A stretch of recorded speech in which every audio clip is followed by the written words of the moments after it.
हरे कृष्णा, जय जगन्नाथ। भगवान जगन्नाथ जी की कृपा आप सब पर बनी रहे।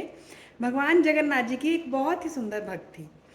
तो वो उसका क्या प्रतिदिन का नियम था कि वो प्रतिदिन सुबह स्नान करके आरती पूजा करके और जगन्नाथ जी के जो चावल मिलते हैं वहाँ से जगन्नाथपुरी से, वो लेने के बाद फिर ही कुछ प्रसाद ग्रहण करती थी, फिर ही भोजन प्रसाद ग्रहण करती थी। अब ये चावल का क्या है जगन्नाथ जी के, जगन्नाथपुरी अगर आप कभी गए हों या कभी आप जाएं तो वहाँ पर जगन्नाथ जी के जो भात का जो भोग लगता है जगन्नाथ जी को, वो सुखा करके, वहाँ पे फ्रेश तो मिलता ही है प्रतिदिन, सुखा करके उनको वो रख लेते हैं और आपको आप वहाँ से वो ले सकते हैं। आप जैसे प्रसाद लेते हैं तो वहाँ पे भी वो पुड़िया में बांध के और वो सबको देते हैं। वो आप अपने घर पर लाकर रखिए और जब भी एकादशी व्रत का पारण करना हो अगले दिन द्वादशी वाले दिन, तो पहले वो आप उसका चावल का दाना, वो भात का दाना ग्रहण करेंगे। फिर उसके बाद अपना व्रत का पारण करके फिर कुछ भी भोजन ले सकते हैं। तो इस प्रकार से उनका बहुत ही महत्व है, क्योंकि वो जगन्नाथ जी का भात है। जगन्नाथ जी का भात जगत पसारे हाथ। तो प्रतिदिन जगन्नाथ जी को इतने भोग लगते हैं, उनमें से ये एक भोग है जो भगवान को लगते हैं। ये महाप्रसाद है जगन्नाथ जी का। तो ऐसे भी प्रतिदिन भी आप उसको ले सकते हैं, जैसे वो मैया लिया करती थी। तो वो मैया प्रतिदिन जो है उसको लिया करती थी, उसके पश्चात ही वो कुछ भोजन ग्रहण करती थी।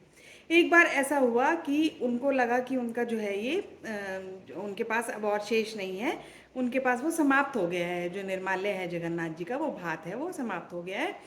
तो उन्होंने जो है उस दिन बोला कि आज मैं भोजन नहीं करूँगी। और ऐसा कुछ अरेंजमेंट हुआ कि पहले वो ले आया करते थे, पर ऐसी व्यवस्था नहीं हो पाई कि वो नहीं ला पाए, बहुत समय से ला नहीं पा रहे थे। तो उन्होंने बोला कि मैं आज भोजन नहीं करूँगी, अपने परिवार से बोला। तो उनके परिवार वाले बड़े दुखी हो गए। एक दिन नहीं उन्होंने भोजन नहीं किया तो वो बड़े दुखी हुए कि घर के बुजुर्ग हैं, माता, इन्होंने भोजन नहीं किया तो कैसे बात बनेगी, इनकी सेहत खराब हो जाएगी। तो ऐसा पूरा दिन उन्होंने भोजन नहीं लिया।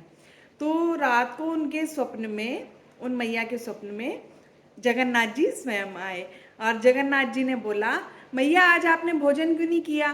तो उन्होंने बोला कि मेरे पास निर्माल्य समाप्त हो गए हैं और जब तक मैं वो निर्माल्य नहीं लेती हूँ तब तक मैं आपका भात का नहीं लेती हूँ, तब तक मैं भोजन ग्रहण नहीं करूँगी। तो जगन्नाथ जी ने बोला, पर वो तो है आपके पास। उन्होंने बोला, कहाँ, नहीं, समाप्त हो गए, स्वप्न में ही ये सब बातचीत वार्ता चल रही है। तो उन्होंने बोला, ऐसे ऐसे जहाँ पे तुम अपना सामान रखती हो, सब कुछ अपना जेवर गहना पैसा रखती हो, उसको जिसको तुम वहाँ चाबी लगा कर रखती हो, उसमें देखो वहाँ पर रखे हैं। अब मैया को तो पता था, वो प्रतिदिन उसको या जब भी ज़रूरत होगी खोलती थी वो उसको, अलमारी को। तो उसमें उसको पता था कि उसमें तो नहीं है वो, और उसमें क्यों रखेगी वो, उनको छुपाकर ताले में क्यों क्यों रखेगी। परंतु भगवान जगन्नाथ जी पर उनके अटूट विश्वास के कारण उन्होंने जगन्नाथ जी की बात मानी और उन्होंने जो जाकर उसी समय वो ताला खोला और देखा उसमें दो पुड़ियाँ जगन्नाथ जी के भात के महाप्रसाद की रखी हुई थी। तो जगन्नाथ जी ऐसे दया करते हैं अपने भक्तों पे कि उनको वो भूखा भी नहीं रहने देते हैं। अपने धाम में तो रहने ही नहीं देते भूखा भूखा, पर वो जगत के नाथ हैं। वो कोई भारत के या अमेरिका के या किसी एक देश के नाथ नहीं हैं, वो जगत के नाथ हैं, वो ब्रह्मांड के नाथ हैं। तो वो कहीं पर भी अपने भक्तों को परेशान नहीं होने देते, भूखा नहीं रहने देते। तो जगन्नाथ जी की इतनी लीलाएं सुंदर हैं, भगवान की इतनी सुंदर लीलाएं हैं कि हम इनको सुनते रहें तो भी मन नहीं भरता। ये नित्य नवीन, नित्य नूतन लगती हैं ये। तो कहते हैं कि अनंत शेष अपने अनंत मुखों से भी इनका गुणगान करें, तब भी जो है इनका हम गुणगान नहीं कर सकते हैं। तो आप इन लीलाओं को बच्चों को अवश्य सुनाएं, बच्चों में अवश्य संस्कार डालने का प्रयास करें, अच्छे संस्कार। तो बच्चे जो है अच्छे जीवन में अपने आगे बढ़ेंगे। इस प्रकार अगर आप ऐसी ही कथाएं सुनना चाहते हैं तो चैनल को लाइक और सब्सक्राइब कर देना। हरे कृष्णा, जय जगन्नाथ।